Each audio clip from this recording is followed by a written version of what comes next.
when you have a blue collar job, and then for the last almost 20 years, it was 40 to 60 hours a week. You weren't your own boss. You had to abide by someone else's way of doing things. That was mainly in corporate structures too.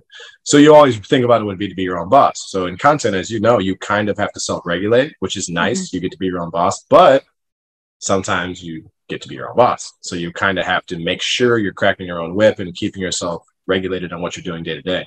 So I feel like some people can fall into the trap of making it seem like it's more of a fun party environment. And then people like who really approach it like a business, like Alex, for example, can thrive and make this like a big, what's that? And Molly. And Molly, not yes. Me. Molly. Not me. Yes, you. Sorry, I do. I feel like it becomes a strength and a weakness. Some of the good and bad is the fact that you are your own boss. No, I agree with that, because that always used to be the thing, like, especially that I would say when I was just like a cam model. Oh, I love the fact that I can set my own hours and be my own boss. But it is kind of like, and I feel like the more that you do in the industry, like, obviously I'm not a webcam model anymore. I mean, I do streaming, but I wouldn't describe myself as a webcam model. It's like, I am a content creator, whatever that means to whoever people are, because everything I do is content. And then I also do streams as well. But it's like the more that you extend yourself and the more that you put yourself into your job and the more responsibilities that you take on, then the more you're beholden to all these other factors. And you have to be the one to keep yourself in line and keep yourself on schedule, or to make those money moves, as they say, to kind of like extend your career into whatever direction that you want it to be. And also anything that goes wrong also falls on you. Well, it's great because everything that's right falls on you as well, and you get to take those gains. I would say that, you know, especially when you're starting out or trying to figure out where it is that you're going to go, the hits of stuff going wrong coming back on you can be so hard to like overcome and get your headspace past to kind of move on to where it is that you need to be. And being your own boss is very hard. Yeah, you know, as well as in the fitness field too, with your partner. When you're your own boss and you're kind of like I had a best friend who was a pro bodybuilder. He was an online trainer, and I saw him with his laptop and his phone, 8 a.m. to midnight. Like you're always, and I was always like, when I clock out, I'm done. I don't have to talk to nobody. Nobody's calling me, which is great. I love that about that job.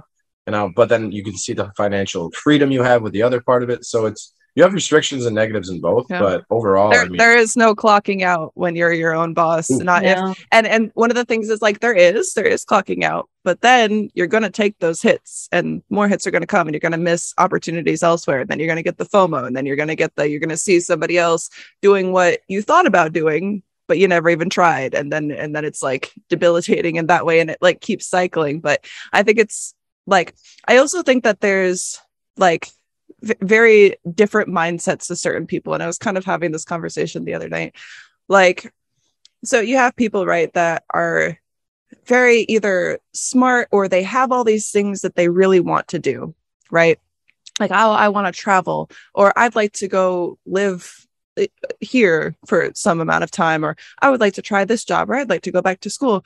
But they find basically what makes them money, and they find what is stable, what is easy, and what is essentially settling because it's safe.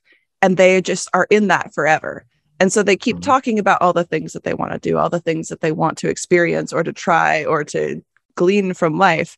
But because it's so uncertain what of that will work out, they never try. And then there's different people where it's like, hey, you had a stable job.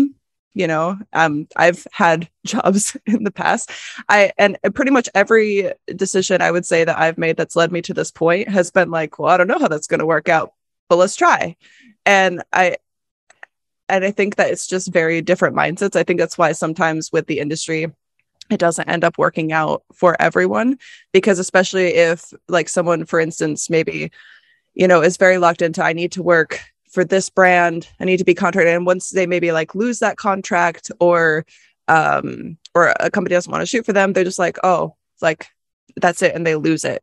Or they don't really know how to progress or to try new things within that field. And that's like with any field. But I think that's one of the different things that sets like someone apart who works for themselves and who continues to do that versus people who kind of like, you know, because I don't understand the whole 9-to-5 thing. Like I never liked doing it when I did it. I don't think I could ever do it again. But there are people who, while they complain about it, that is like that's what they want to do, essentially, because it's like safe and stable.